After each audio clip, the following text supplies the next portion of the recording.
അളിയോ അളിയോ അളിയോ ഇവിടെ ഒന്നും വേണ്ട. അളിയോ അളിയോ അളിയോ അളിയന്റെ ലേലം ചെയ്യേ. അളിയോ. ഹലോ, ഇവിടെ ഒന്നും വേണ്ടെന്ന് പറഞ്ഞല്ലോ.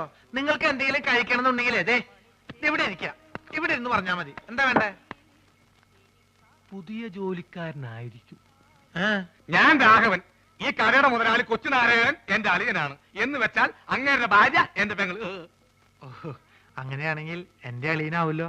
ആ, അളിയനോടെ പോയെന്ന് പറയൂ. അളിയൻ ഹോസ്പിറ്റലിലാ. ഹോട്ടലില്ല. ഏത് ഹോട്ടലിൽ? ഹോട്ടലല്ല, ഹോസ്പിറ്റൽ. ഓ, ഹോസ്റ്റല്. എന്ത് ഹോസ്റ്റലാ? ലേഡീസ് ഹോസ്റ്റലാ? അതായിരിക്കും എനിക്ക് ഇവിടെ ചെറിയ പണി ശരിയാക്കി തരാന്ന് പറഞ്ഞ് പെങ്ങൾ എഴുതിയത്. ലേഡീസ് ഹോസ്റ്റലാണെങ്കിൽ എന്ത് പണിയായിരിക്കും? ഏതായാലും വാച്ച്മാന്റെ പണി മതി. പൊട്ടനാണല്ലേ, മനസ്സിലായി. മൂത്തളിയന് വലിവ്, രണ്ടാമത്തെ അളിയൻ ചെകിടൻ. ഇനി ഞാൻ ഡീൽ ചെയ്തോളാം.